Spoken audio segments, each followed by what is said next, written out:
Hi guys, welcome to today's lecture. Today we'll be talking about tuberculosis. It's actually a respiratory condition that actually affects the lungs, and it's caused by a microorganism called Mycobacterium tuberculosis. So it attacks the lungs, and it is very common actually in Africa and even in Europe. So I'm going to be looking at the causes, investigations, and treatment of tuberculosis. So, what are the symptoms of tuberculosis? Tuberculosis has very many symptoms, including, let's see if you remember, night sweats, fever, chest pain, a productive cough, loss of appetite, weight loss. I hope you have remembered all the symptoms. Let me repeat for those who have not heard yet. Night sweats, loss of appetite, weight loss, fever, productive cough, mostly mucus or bloody. So we have known all the symptoms of tuberculosis.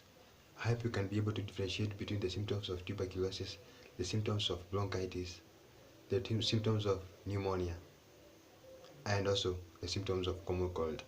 You should be able to differentiate all the symptoms. It's very easy if you understand them. So we have known the symptoms, we have known the definitions. What are the diagnosis? How do you diagnose pneumonia? So pneumonia, if you see all those symptoms in a patient, so what you're supposed to do next is actually order something that we called acid-fast bacillus.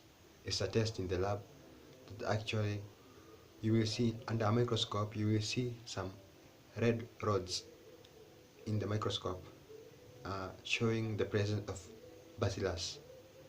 If you see this, it's the most diagnostic test for TB. I mean, it's the most popular. Even in health centers, it is there. So actually, when you see that it's positive, you must start treatment for the TB patient. So if the patient has not received any drugs, she is going to be a new patient. Actually in many hospitals, you fill a form, a sputum correct form for TB patients. It's a special one from other conditions. So we have seen how you diagnose, you investigate for TB, and now we have to go to the treatment.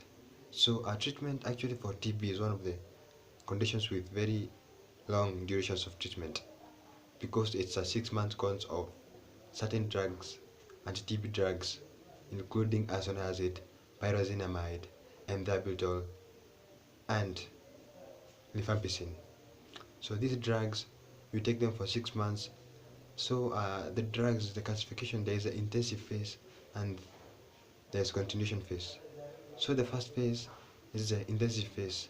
At the intensive phase, we take ethambutol, isoniazid, pyrazinamide, and rifampicin for 4 months. Then you take isoniazid and rifampicin for the next 2 months. So I hope you have understood how it goes. RHZE, otherwise known, for 2 months, and RH for RHZE for 4 months, and RH for 2 months. It all becomes 6 months. So that is basically the treatment for TB. I hope you've gotten everything. If actually there's something that I've missed, you can comment it, and I will actually go back to it and review it and come back to you. So I hope I have clarified anything you wanted to know about TB. It's the prognosis is actually good if you have to take all the drugs according to the doctor's prescription. You can actually recover in time.